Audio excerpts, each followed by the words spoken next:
Bem-vindos a mais um episódio do Workaround, o podcast do Eco, com apoio da GI Group Holding, onde falamos sobre as novidades do mercado de trabalho, os desafios e, sobretudo, as oportunidades para as empresas e para os trabalhadores. E é sobre isso que vamos falar hoje, sobre a inteligência artificial, a forma como veio revolucionar a produtividade nas empresas e esta mala de ferramentas que coloca à disposição de todos os trabalhadores. Há, no entanto, um desafio e tem a ver com a literacia, a capacidade de aprender a usar estas ferramentas, e é esse o tema de hoje, que vamos falar com a Cláudia Borges, é partner da Moneris Innovation Lab, e do Gustavo Rodrigues, Executive Manager da Qubit. Bem-vindos, é um gosto ter-vos aqui hoje connosco, e é precisamente sobre isso que vamos falar. Sobre como é que podemos aproveitar nas empresas esta mala de ferramentas que é variada, há para todos os gostos, eu diria, mas é importante de facto que as equipas consigam aproveitá-las em todo o seu potencial. Cláudia, o que é que mudou para que esta competência hoje não seja exclusiva dos departamentos técnicos? Até há uns tempos atrás, 2, 3 anos talvez, antes da proliferação dos chatbots desta vida, era um tema que associávamos muito aos departamentos de IT e apenas aí. O que é que mudou? Verdade. Acontece que a tecnologia ou a inteligência artificial, em termos de abordagem, inicialmente, efetivamente, foi pensada para se trabalhar em bastidores, se trabalhar no âmbito daquilo que são as tarefas das pessoas da área da IT ou especialistas da IT.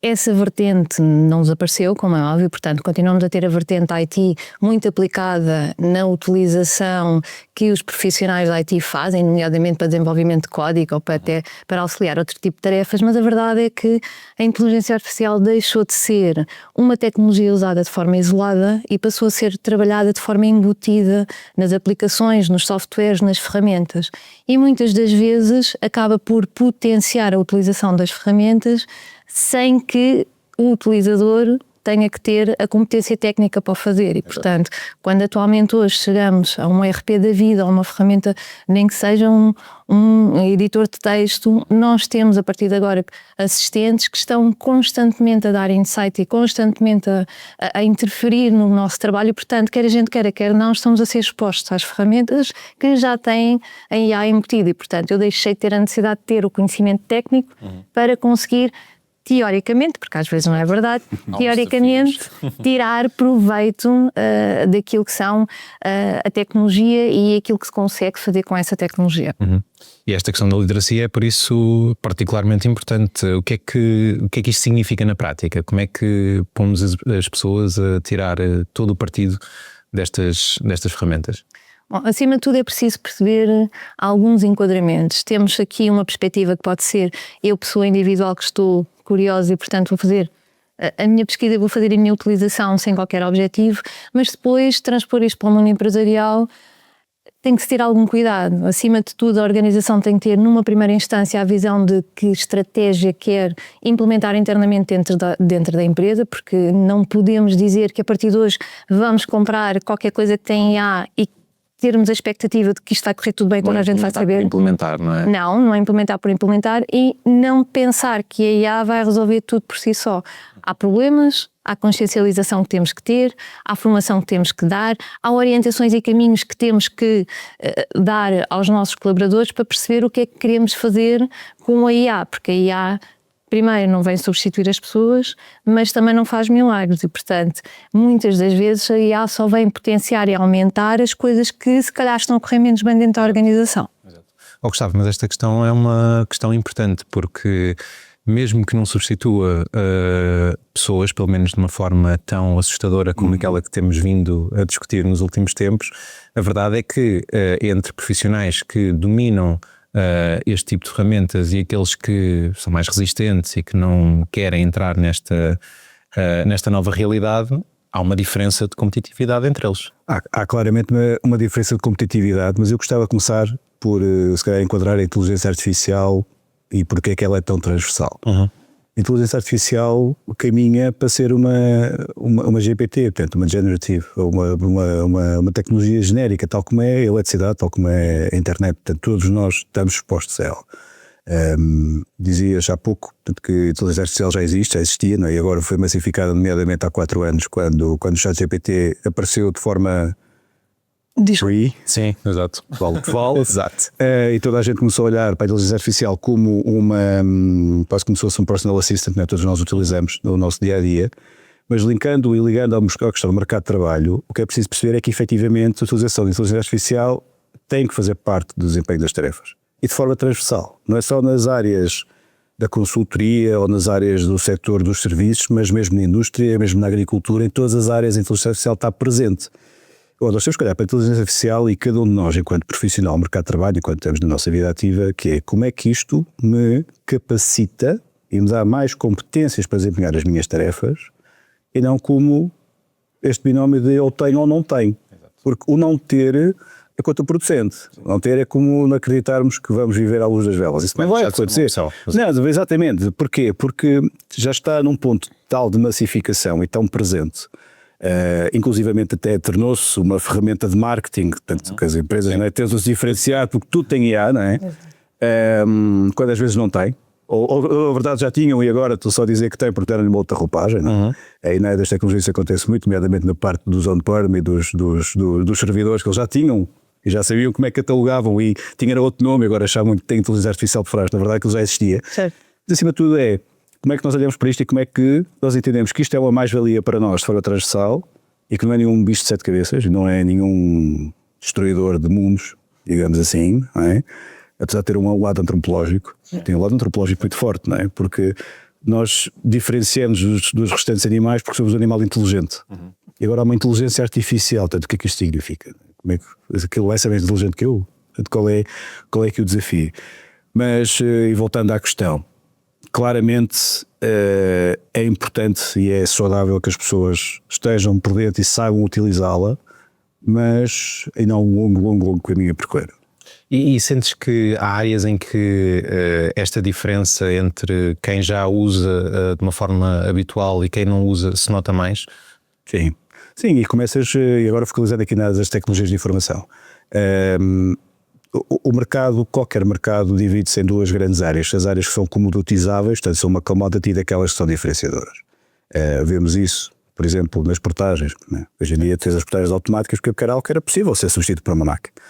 E a inteligência artificial, onde é que ela está a ter impacto numa primeira instância? E tudo que é aquelas áreas relacionadas com a programação e com a área de data, de análise de dados. Porquê? Porque são áreas que são automatizáveis. Portanto, é que tu consegues substituir uma pessoa que aprendeu a programar, aprendeu aquela linguagem, porque a programação não é mais do que uma linguagem como esta que nós estamos agora a ter. Exato. É a tua forma de comunicar com a máquina. A inteligência artificial o que faz é colocar aqui um layer em cima em que tu falas com a máquina com a tua linguagem natural. Ou seja, tornas redundante quem aprendeu a falar com a máquina, porque tens uma interface que fala por ti. Portanto, estas áreas são as áreas que tendencialmente são as primeiras a ser afetadas. Portanto, porque são commodities. Portanto, nós falamos muito e olha-se muito para a questão das tecnologias de informação nas últimas décadas, dos nearshores e offshores, que é que se procurava? Procurava-se apenas volume de trabalho por preço mais baixo. Porquê? Porque era um trabalho quase braçal, digamos assim. E aí há claramente vem impactar aqui. Mas importa dar nota que ele vai afetar todo o espectro. Claro. Agora, onde é que afeta primeiro? Claramente na base da pirâmide de competências. Isso aí claramente que afeta e já acontece. O mercado já sente isso e até há empresas que primeiro fizeram o trabalho de migrar tudo para a cloud para poderem controlar, porque a cloud não é mais do que teres as tuas coisas no computador do outro. Exato. Sempre acessível. Costuma-se dizer, quando se fala em cloud, em tecnologia, não se olha para cima, olha-se para o lado, porque o servidor há de estar ao mesmo nível que tu estás, não está no céu. Mas o que é engraçado é que houve empresas que passaram a sua tecnologia, os seus serviços, portanto, aquilo que entregavam ao mercado e que vem ao mercado, primeiro para dentro do seu controlo e depois colocar a inteligência artificial em cima para quê? Para começar a criar mais uma linha de negócio que substitui quem programava e quem, como se diz, batia o código, portanto, porque a máquina pode bater o código por si só.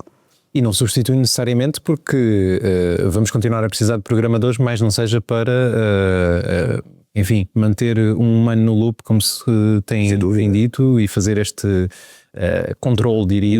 Até para humanizar um pouco a tecnologia. Exatamente. Aqui voltamos à questão antropológica da questão, que é até que ponto é que nós confiamos cegamente numa decisão ou de uma algo que foi feito apenas e só por uma máquina sem qualquer interferência humana. Vamos confiar a 100%? Não sei, vamos? Não sei. Eu acho que não. Acho que há sempre um humano a curto prazo, não. Vai sempre haver um humano no loop. Portanto, a ideia peregrina de que a inteligência artificial vai mudar toda a gente e vai ser como no Exterminador Implacável. Não. Calma que ainda falta um bocadinho para isso. Cláudia, e que erros são mais habituais quando as empresas começam a querer implementar algumas destas ferramentas? O que é que têm notado, até no vosso caso em particular? Imagino que já recorram muito a este tipo de ferramentas. Quais é que são os erros principais e o que é que as empresas podem fazer para os evitar? Acima de tudo é preciso ter aqui algumas consciências que têm a ver com toda a decisão, ou toda a operação, ou todo o resultado que pode sair, seja qual for a tarefa que estamos a fazer suportada em IA, tem alguns princípios básicos, nomeadamente aquilo que serve de informação de base para a decisão tomada, porque tem que ser boa. Tem que ser boa. E muitas vezes nós, entre aspas, alimentamos os modelos de decisão com informações que ou não são verdadeiras, ou a gente não sabe a origem da informação, ou não está contextualizada naquilo que é a tarefa ou aquilo que é o contexto, porque há modelos genéricos e há modelos especializados em cada uma das áreas e, portanto, temos que terem atenção. Temos que terem atenção principalmente nas situações em que estamos a dar instruções ou estamos a fazer perguntas, de contextualizarmos aquilo que queremos. Há imensos e-learnings, imensas discussões sobre o que é uma pergunta contextualizada, uma pergunta ajustada, uma prompt ajustada para aquilo que nós estamos a fazer. Eu tenho que dizer como é que eu estou a pensar. Eu estou a pensar como alguém que sou da IT, eu estou a pensar como alguém da contabilidade. Qual é a informação que eu tenho? Qual é o objetivo que eu tenho? Qual é o formato de resposta que eu tenho? E, portanto, eu tenho que dar estas instruções todas à máquina, porque a máquina pode fazer muitas coisas, mas não adivinha nem tem bola de cristal ainda, pelo menos. E, portanto, eu tenho que dar estas instruções. E depois, acima de tudo, o maior erro é o confiar cegamente no resultado que é dado. Eu posso confiar, mas o humano no loop para validação do resultado faz toda a diferença para eu entrar numa situação em que a consequência pode ser grave ou não, não é? A gente vemos, e agora fugindo um bocadinho à contabilidade, nós temos sistemas de inteligência artificial na medicina e não há ninguém ainda que confie 100% naquilo que é o resultado da máquina. Mas a máquina chama a atenção, ou a IA chama a atenção para um conjunto de coisas que se calhar não estavam visíveis ou não estavam despertos no humano, e o humano foi chamado a atenção para aquilo e pensa, ok, faz sentido? Não faz sentido, se calhar eu não tinha visto isto, mas alguém colocou em cima da mesa esta possibilidade e eu tenho a capacidade crítica de aceitar ou de rejeitar aquele resultado. E, portanto, os dados, a forma como perguntamos e a análise crítica dos resultados são as principais preocupações e é onde nós muitas vezes desprezamos e, portanto, temos uma consequência às vezes que pode ser catastrófica, depende do contexto e depende daquilo que estamos a trabalhar. Sim, no caso da saúde é um bom exemplo em como é importante que haja essa verificação adicional. Claro. No caso da contabilidade, por exemplo, eu não tenho ninguém que se calhar sofre ou pode morrer por causa daquela consequência, mas temos, por exemplo, consequências fiscais, multas, e que depois podem ser avultadas, porque tudo o que tem a ver com situações de impostos, o impacto pode ser muito grande. Portanto, não é vital, mas é financeiro. E financeiro também pode ter um impacto catastrófico na vida de uma organização. Portanto, no fundo também definir processos, conhecer bem os processos da empresa para que a máquina depois possa, no fundo, retirar toda essa informação, beber toda essa informação e agir sobre isso. Gustavo, quando as empresas avançam para a tecnologia, sem se preocuparem primeiro com as competências das pessoas, já vimos aqui que podemos enfrentar erros sérios. O que é preciso fazer em matéria de competências? O que é essencial para que uma empresa possa começar a dar os primeiros passos de forma segura, sem sentir que está a arriscar o negócio? Há aqui um tema importante que se tem visto nos últimos anos, que é a inteligência artificial, como falávamos há pouco, tornou-se quase como uma ferramenta de marketing. Não tiveres inteligência artificial, só a empresa diz que não tem inteligência artificial, parece que não existe. Exato. Faz parte. É como não ter um site, não é? Exato. Mas é um pouco isso. Ainda há umas que não têm site. Há umas que não têm, mas de facto. Mas a questão é, o que se tem feito é pôr a inteligência artificial em cima daquilo que está estruturado. Ou seja, tens a organização do trabalho estruturada, tens as equipas montadas daquela forma, tens a organização de quem é que vende, quem é que produz, quem é que controla, quem é que cobra as faturas, etc. E depois, o que é que estamos a fazer? Estamos a pôr a inteligência artificial em cima disto tudo. Portanto, basicamente, temos um sistema que está exatamente conforme está e colocas a inteligência artificial em cima e gastas, em alguns casos, milhões de dólares até em pôr a tecnologia ao serviço de algo que já existe. Porque já existe, os sistemas já estão montados. E leva a quê? Leva a que começa a acontecer aquilo que acontece. Tu vais utilizar a inteligência artificial em tarefas que queres otimizar ou automatizar com a esperança que aquilo te vá trazer maior rendimento do trabalho que está a ser desenvolvido. Este é o primeiro erro. Porque não tem que ser a inteligência artificial a ser colocada em cima do que já existe, mas tens que adaptar o que existe para que a inteligência artificial possa encaixar. Exato. Ou seja, a inteligência artificial por si só, na substituição de tarefas, não vai acrescentar nada de extraordinário em qualquer indústria. Vai, efetivamente, ao final de uma semana, vai dizer, epá, em vez de ter perdido 3 horas a fazer um PowerPoint, demorei 10 minutos. Ok, mas o que é que tu fizeste? O que é que tu fizeste com as 2 horas e 50 que sobraram? Ok? Portanto, enquanto não se olhar para a inteligência artificial como de facto um sistema que pode garantir um sistema que vai do ponto A até o ponto Z, e que dentro de uma organização tens vários sistemas que compõem toda a organização, ou seja, automatizar taticamente, e para não estarmos sempre a falar das mesmas coisas, automatizar o processo de cobrança de faturas, em que tu deixas de ter uma equipa que faz a cobrança de faturas e tens o sistema de inteligência artificial que faz do ponto A até o ponto Z, mas faz de facto tudo aquilo. Não é faz um levantamento pela rama no low hanging fruit do que é que está a acontecer e depois vou passar para um colega que vai dar resposta, não é? Com o que se tem muito acontecido. Hoje em dia ligas para uma linha de apoio, pergunta-te o nome, pergunta o que é que precisa e assim, olha, ok, então eu vou passar para o colega. Depois o colega atende, quem é que fala? Começas tudo de novo, não é? Mas lá está, mas tem inteligência artificial. E tu ligaste e ok, tem um agente de inteligência artificial. Mas de facto, o que é que ele fez? Nada, zero, não acrescentou. Não acrescentou absolutamente nada.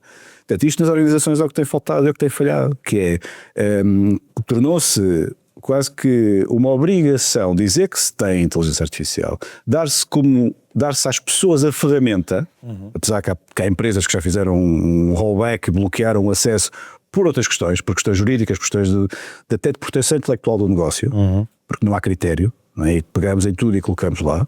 Inclusivamente, vamos colocar aqui um cenário prático. Imagina que tu estás numa área de procurement e tens 3 propostas para analisar.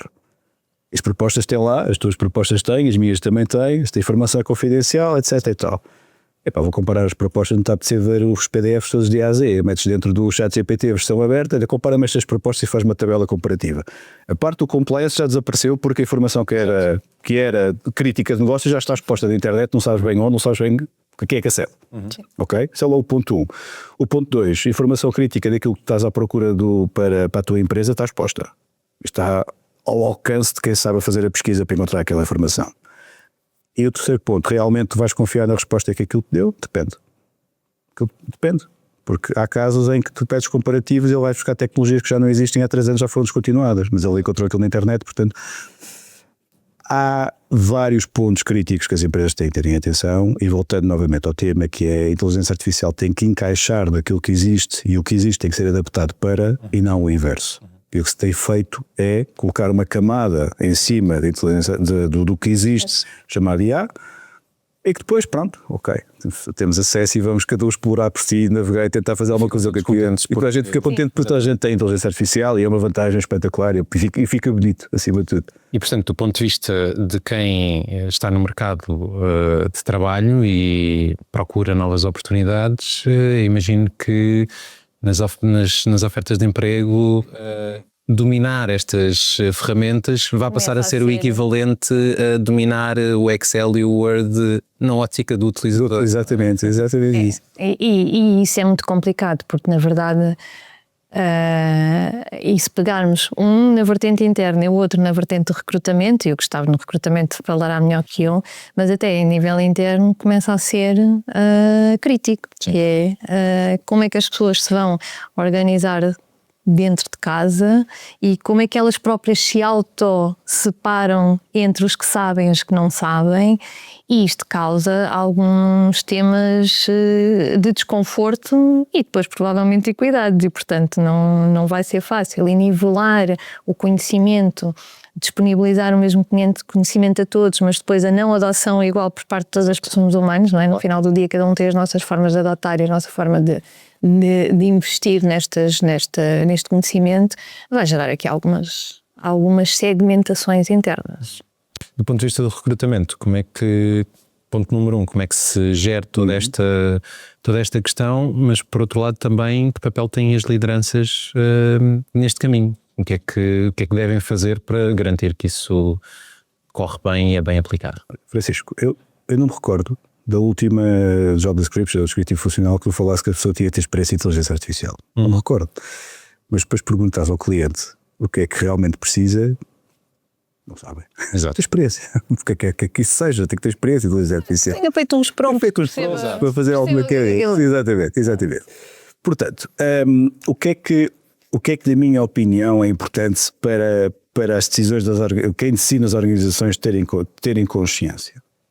A inteligência artificial tem que conseguir comunicar com três grandes fatores dentro das organizações. São as pessoas que já estão lá, que já lá trabalham, com aquilo que é o propósito da organização, o que é que a organização faz, portanto, o que é o output daquela organização, o que é que ela entrega ao mercado, e quais são os sistemas que a organização tem. Quando eu digo sistemas, sejam os sistemas digitais que já estão instalados, seja as máquinas que já existem, seja os sistemas de trabalho que existem. Portanto, como é que está organizada a organização para que as pessoas, nas suas tarefas individuais, entreguem um produto.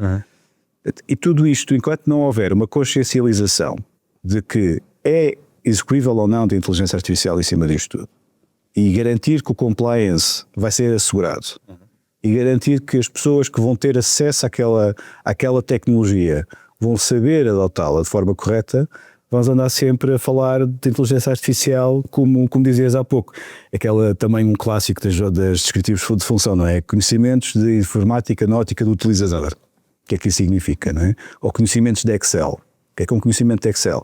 É saber meter uma fórmula, é saber programar em VBA. São coisas muito diferentes, não é? Muito diferentes, não é? Até muito isto, ou seja, até porque há outra questão também interessante, que quem decide nas organizações fez investimentos avultados em tecnologia nos últimos anos. Um ERP pode custar milhares ou até milhões de euros. E agora vamos investir em inteligência artificial, mas ainda não acabamos de pagar este investimento. Portanto, enquanto este investimento tiver que ser abatido, enquanto este CAPEX tiver que ser abatido, vamos investir noutra tecnologia. Porquê? O que é paradoxal, porque os ciclos são cada vez mais curtos e tu melhor que ninguém podes falar assim. E os ciclos de adoção são cada vez mais curtos. Mas os business plans têm que ser construídos para garantir que, quanto menos seja, a tecnologia que existe tem que ser paga, e ao mesmo tempo perceber como é que vais. E tem que haver o retorno, e ao mesmo tempo como é que vais adotar uma nova tecnologia. Não é? Há uma história engraçada história que não é uma história, é um facto, isto está documentado. Quando se massificou a eletricidade nos Estados Unidos, pensava-se que as indústrias iriam transitar da máquina a vapor para a máquina elétrica praticamente no imediato. A transição prolongou-se até a década de 50 do século XX. Porque o investimento que foi feito no século XIX nas máquinas a vapor tinha que ser pago. Claro. Não é só, ok, vamos tirar este motor agora e colocar um motor elétrico só porque agora existe. Depende de vários fatores. Naturalmente, que agora a velocidade é outra. Até porque nos força um bocadinho a fazer essa pensar. E há cá a percepção do muito. E é completamente diferente. Por isso é que falamos em indústria 4.0 e as questões e a nova revolução industrial com a inteligência artificial, etc. E naturalmente o peso é outro. Mas tem que ser feito com um peso conta e medida, porque senão basicamente o que estamos a fazer é, nós temos uma parede cheia de umidade e estamos a pintá-la de branco por cima com a inteligência artificial. Ela vai ficar bonita durante 2 ou 3 semanas, tem que começar a aparecer de outra vez, porque não foi preparada primeiro para receber a tecnologia. Sim. Que é de facto disruptiva, naturalmente que é, e efetivamente também assusta algumas pessoas pela capacidade que têm de fazer coisas, não é? Que fazer dashboards e etc.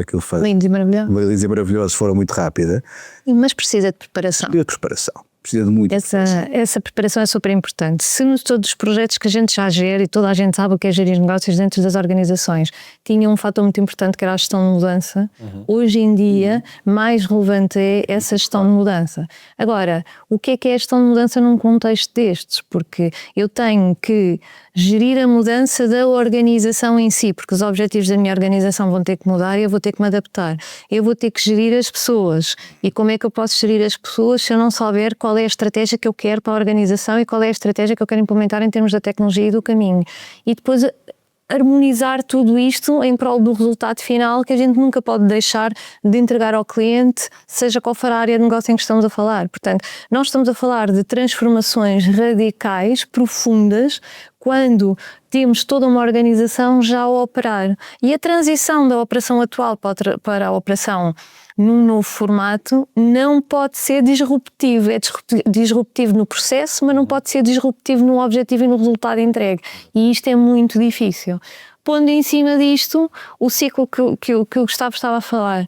Nós tivemos ciclos de tecnologias que eram 10 anos. A gente começava, tínhamos 10 anos para implementar, normalizar a utilização e era tudo muito fácil. Sim, a evolução era incremental, não é? E não disruptiva como agora, com ciclos de às vezes de 6 meses a 1 ano. E nós, dentro das organizações, se calhar demoramos 3 meses a aprovar, mais 3 meses a selecionar fornecedor. Quando vamos fazer o processo, se calhar a tecnologia já não é a mesma. E agora vamos fazer outra vez o processo todo, porque já não dá, já não serve. E é muito difícil acompanhar. E quando a gente nem sequer consegue sair do quadro branco, quando fizemos os desenhos e agora queremos pôr na prática, quando vamos pôr na prática já está obsoleto e as pessoas ao lado, porque depois temos este critério que é, temos as pessoas que estão na operação, muitas delas despertas para a tecnologia e elas próprias têm aquele intuito de dizer assim, mas porquê é que vocês estão a fazer assim? Exato. Se ali o vizinho do lado já está a fazer com esta ferramenta ou com este automatismo, porquê é que agora nós vamos implementar isto? Isto já não serve, eu quero é o que está ali ao lado, sem perceber obviamente o impacto, o enquadramento, o que é que aquilo exige. Mas a verdade é que temos muitos treinadores de bancada, estamos numa altura boa para falar de treinadores de bancada, temos muitos treinadores de bancada também na tecnologia que não conseguem também avaliar o impacto, mas que são entropia, são ruído no processo de adoção dentro da organização. E se forem pessoas influentes, isto espalha-se. Claro. E é complicado depois conseguir harmonizar decisões de gestão com implementações técnicas, com as vontades individuais de cada um. E é muito difícil fazer esses projetos. Dessa dificuldade na preparação, na adoção de uma nova tecnologia que necessariamente vai ter que continuar a existir. Existe sempre. Não é possível tomar essas decisões de um momento para o outro sob risco de decisões erradas. Exatamente. E ter que se deitar fora investimentos e ter que se voltar atrás. Com isso, com essa realidade. Tem que se lidar com isso. Sim. E acima de tudo trazer sempre que possível a organização num todo para o processo e perceberem o que é que está a ser feito. Porque se o colaborador perceber o que está a ser feito, mais facilmente vai aceitar quando tiver que utilizar. Se eu trouxer utilizadores pontuais para o processo, inclusivamente para o processo de decisão, como é que vamos fazer a alteração do processo, porque eles são os detentores do conhecimento do processo de negócio. Eu sei da IT, mas eles sabem da função deles. Como é que a gente faz a fusão? Trazemos-lo para o processo. E um utilizador que faz parte do processo é muito mais fácil de adotar e está muito mais comprometido e conseguir influenciar o resto da organização. Claro. E aí não é só a IA, na verdade é de forma transversal. Agora com a IA... Acelera. Catalisa. É um catalisador. Sim. Já não vos peço para fazerem previsões, até porque é cada vez mais difícil fazermos previsões. Eu já nem digo a 5 anos. Não, 5 anos é impossível, é uma eternidade. A 6 meses é impossível, mas a 5 anos, é verdade.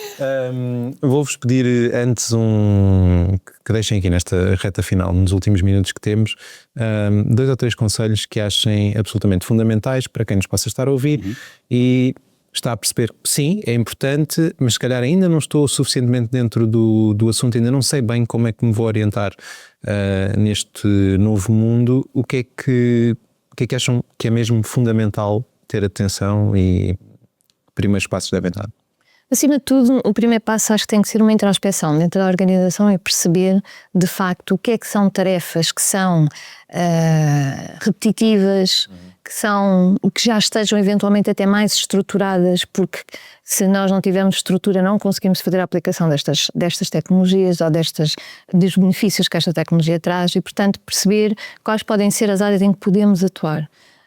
Depois perceber que isto é tudo muito rápido, mas a implementação de projetos demora muito. Eu querer fazer tudo ao mesmo tempo não vai funcionar. A preocupação que o Gustavo trazia há pouco de, sim senhor, eu tenho que pensar num processo como um todo e vou ter que otimizar se calhar o processo em vários sítios e não só em situações específicas, sim, mas eu também não vou conseguir mudar todo o processo de uma vez. Portanto, um bom planeamento sobre as tarefas ou os processos identificados é o que me vai permitir ter visibilidade de resultados mais rápido, porque se a gente está à espera de conseguir fazer tudo para entregar tudo ao utilizador, não vai acontecer. Então eu tenho que ter entregas faseadas, mas enquadradas num planeamento global. Porque as coisas estão todas encadeadas e o processo vai ter forçosamente que mudar, mas eu não consigo mudar só um bocadinho e esperar que o resultado seja exponencial. Não vai acontecer. E depois tentar trazer pessoas que efetivamente façam a diferença na aceitação e depois a capacidade da propagação da adoção. Porque isso, acima de tudo, é o que me vai permitir chegar a toda a organização e não por uma imposição, muitas vezes, da própria administração, mas porque é visível o benefício. A demonstração do benefício, acima de tudo, a gente não deixa de ser humano e deve para querer. Portanto, se eu revejo o benefício, eu vou querer usar. E vou querer usar mais que o colega ao lado. Claro. Portanto, vou conseguir fazer um aceleramento na adoção. Gustavo, em primeiro lugar é preciso evangelizar. E a evangelização tem que vir de cima. E tem que vir de cima não na dimensão de que os diretores têm que dominar a tecnologia, até porque é contraproducente, mas têm sim que perceber que impacto é que a tecnologia vai ter na sua organização e aquilo que é o propósito da sua organização. A empresa faz aquelas tarefas ou produz aquele produto. O que é que a tecnologia, ao ser envolvida organicamente na organização, e não é colocar como uma nova camada, como é que ela fica organicamente ligada a tudo que já existe, que mais-valia é que vai trazer e é preciso evangelizar e passar isso abaixo. Porquê? Porque as organizações são compostas por pessoas. E por isso é que são organizações, não é? Portanto, porque estão organizadas e a organização é um conceito que liga pessoas que trabalham e que têm tarefas e que as tarefas são cumulativas e complementares. Portanto, a evangelização é um ponto muito importante. O segundo ponto é perceber se realmente a indústria ou a empresa, o que a empresa faz, se realmente necessita de inteligência artificial ou não. Exato. Pode não precisar. Só um gimmick, não é? Se é só lá está, se é só aquilo que tem acontecido, que é só, ok, é uma ação de marketing, fica bonito dizer que temos IA. Ok, mas o que é que tem? Disponibilizamos o Copilot de todos os trabalhadores. Tem inteligência artificial dentro da organização, o que é que fazem com isso?